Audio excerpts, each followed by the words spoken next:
तोखे वफ़ा याद ईंदी अमड़ ऐं बेटी खटड़ी जॾहिं ख़ाली थींदी ॾुखिया मिलंदई रोंदो पुछंदी अमड़ अबो घोड़ा बंदा ईअं न कोई उभंदे ॾुखिया मिलंदई रोंदो पुछंदी अमड़ अबो घोड़ा बंदा ईअं न कोई उभंदे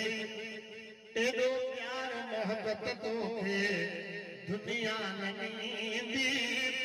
एॾो प्यार मोहब्बत तोखे दुनिया न ॾींदी अमड़ ऐं बेटी खटड़ी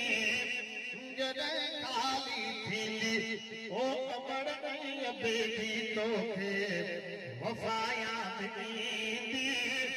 अमड़ ऐं बेटी खटड़ी जॾहिं ख़ाली थींदी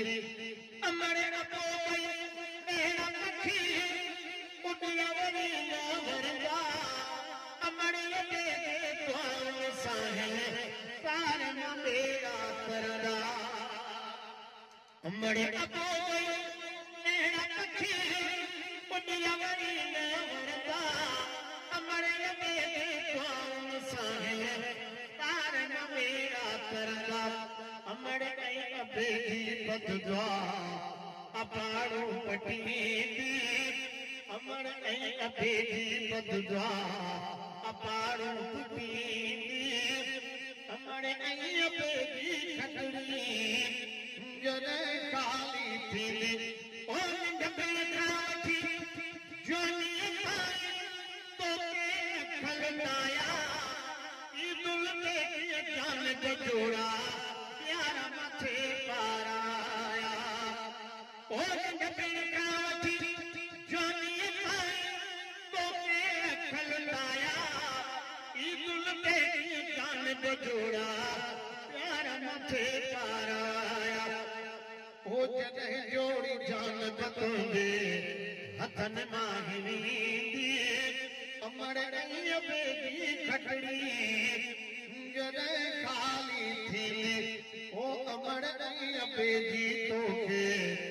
वफ़ा याद ईंदी अमड़ ऐं बेटी खटड़ी जॾहिं ख़ाली थींदी अमड़ बेटी नाफ़रमान फ़क़ीर हाकिम इन माण्हू सां हिते हिसाब थींदो अमड़ अबे नाफ़रमान अॻे न ईंदो फ़क़ीर हाकिम इन माण्हू सां हिते हिसाब थींदो इहा ॻाल्हि दुनिया तोखे राह नसीबी पाक नालो था जॾहिं वॾे एतिराम सां इन जपत में हिक ॿिए खे मोहम्मद जे नाम सां ओ वठो पाक नालो था जॾहिं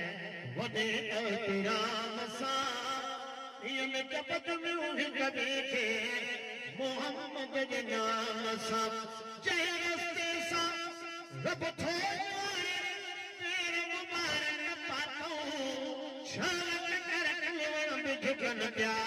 पत्थर पड़न सलवातूं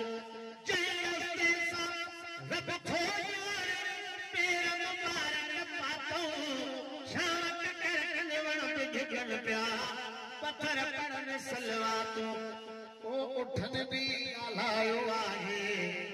असांजे इमाम सां ॾींहं में जपत में हिक ॿिए खे